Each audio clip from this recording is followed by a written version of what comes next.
जी, जैसे कि नीचे हमने आपको दिखाया, शहर के बिल्कुल वस्त में सैयद अहमद शहीद का मज़ार मौजूद है। ये मज़ार तो नहीं आप कह सकते हो कि उनकी कब्र मुबारक जो है वो मौजूद है।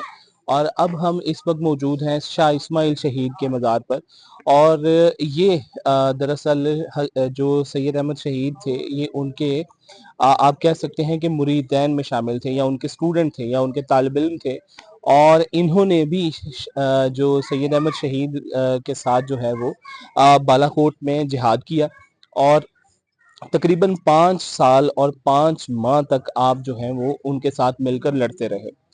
और उस वक्त आपका अगर हम ये बात करें कि ये आप जो थे वो ज़िला मुजफ्फरनगर से ताल्लुक़ रखते थे, जो कि आप जानते हैं कि पंजाब का एक बिल्कुल दूर अफ्तादा ज़िला है और जनूबी पंजाब का हिस्सा है।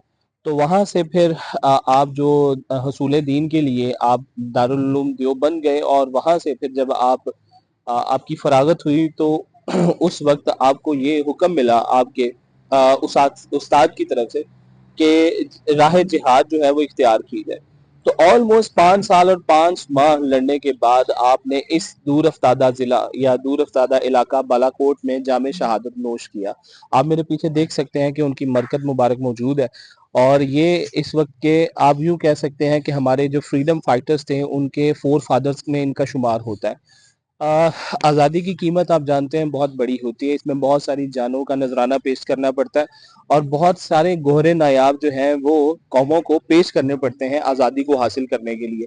तो उनमें से एक गोहरे नायाब जो है, जो कहीं एक दूर दराज ज़िले में पैदा हुआ, कहीं उसने परवरिश पाई, कहीं उसने तालीम हासिल की, और आज वो हमारे फ्रीडम फाइटर बन के हमारे आप कह लीजिए कि ये वो लोग हैं।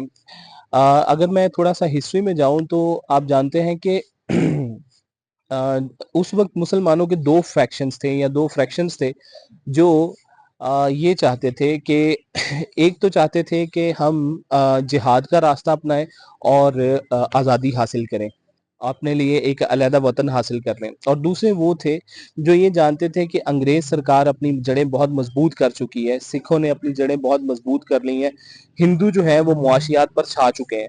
तो ऐसे में अब हमें ये चाहिए कि हम इनके साथ मुफ़ाहमत की पॉलिसी अपनाएँ। तो इसके नतीजे में जो मुफ़ाहमत चाहते थे, जो अंग्रेज़ों के साथ ताउन करके कुछ मुराद हासिल करना चाहते थे, उनमें जो बड़ा नाम था वो आप जानते हैं कि सर सैयद अहमद ख़ान का था।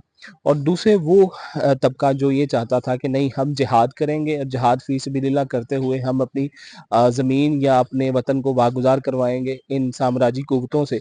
तो उनमें जो बड़ा नाम था वो सैयद अहमद शहीद का था। तो ये 2 फ्रैक्शंस हमें नज़र आते हैं, 2 फ्रैक्शंस नहीं है बल्कि ये 2 सोचें हैं, 2 थॉट आप कह लीजिए कि स्कूल ऑफ थॉट्स हैं, कि जो हमें ये बताते थे कि हमें किस तरीके से, लेकिन आप ये जानते हैं कि इस तहरीक को, जो जिहाद की तहरीक थी, इसको नाकामी सिर्फ़ इस वजह से हुई कि इनमें जो 5th कॉलमिस्ट थे, जो ट्रेटर्स थे, उन्होंने जो अपोज़िशन पार्टी थी उनका साथ दिया, और कुछ अपने उन्होंने जो उस वक़्त के जो आप कह लीजिए कि कुछ सीक्रेट्स थे जो दुश्मनों के साथ शेयर किए। फिर उसके बाद आप जानते हैं कि इंसान वैसे तो हारता नहीं है, लेकिन जब अंदर से ही बगावत हो जाए, अंदर से ही तोड़-फोड़ शुरू हो जाए, तो फिर उसके बाद फिर हार आपका मुकद्दर बन जाती है। लेकिन फिर भी हमें अपने इस्लाफ से सीखने की ज़रूरत है कि हम कभी भी जब्र नारवा के साथ मुफ़ाहमत नहीं करेंगे। हम सर बकफ हैं, और हम किसी भी बला से लड़ने की सलाहियत रखते हैं। Thank you very much.